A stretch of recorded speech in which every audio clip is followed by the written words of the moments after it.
حضور ضیاء الامت جسٹس پیر کرم شاہ آپ تفسیر ضیاء القرآن میں لکھتے ہیں، آپ فرماتے ہیں کہ آسمان سے جو قطرہ پانی کا گرتا ہے، آسمان سے جو قطرہ پانی کا گرتا ہے، وہ جس کے منہ کے اندر جانا ہے اس قطرے کے اوپر اس کا نام لکھا ہوا ہوتا ہے۔ اب لاکھوں کروڑوں قطرے جو ہے وہ اربوں خربوں بارش ہوتی ہے، قطرے گرتے ہیں، تو یہ قطرے کتنی منازل طے کرتے ہوئے سینکڑوں میلوں پہلے بارش برستی ہے سمندروں میں، پھر دریاؤں میں، پھر جو ہے وہ ندی نالے چشمے، وہاں سے یہ پانی ہوتا ہوا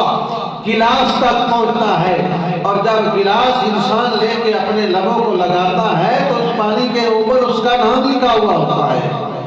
ٹھیک ہے؟ تو وہ قطروں کو بھی جانتا ہے، اور کتنے قطرے ہیں، سینکڑوں لاکھوں قطرے ہیں، تو کون اس کا علم رکھتا ہے؟ یہ تمہارا رب ہے جو اس کا علم رکھتا ہے، یہ جس کے منہ میں جائے گا۔ پتے درخت کتنے گرتے ہیں، کتنے نئے پیدا ہوتے ہیں، وہ سب کا علم رکھنے والا ہے، تو اس کی ذات پر ہمیں بھی پختہ یقین رکھنا چاہیے جو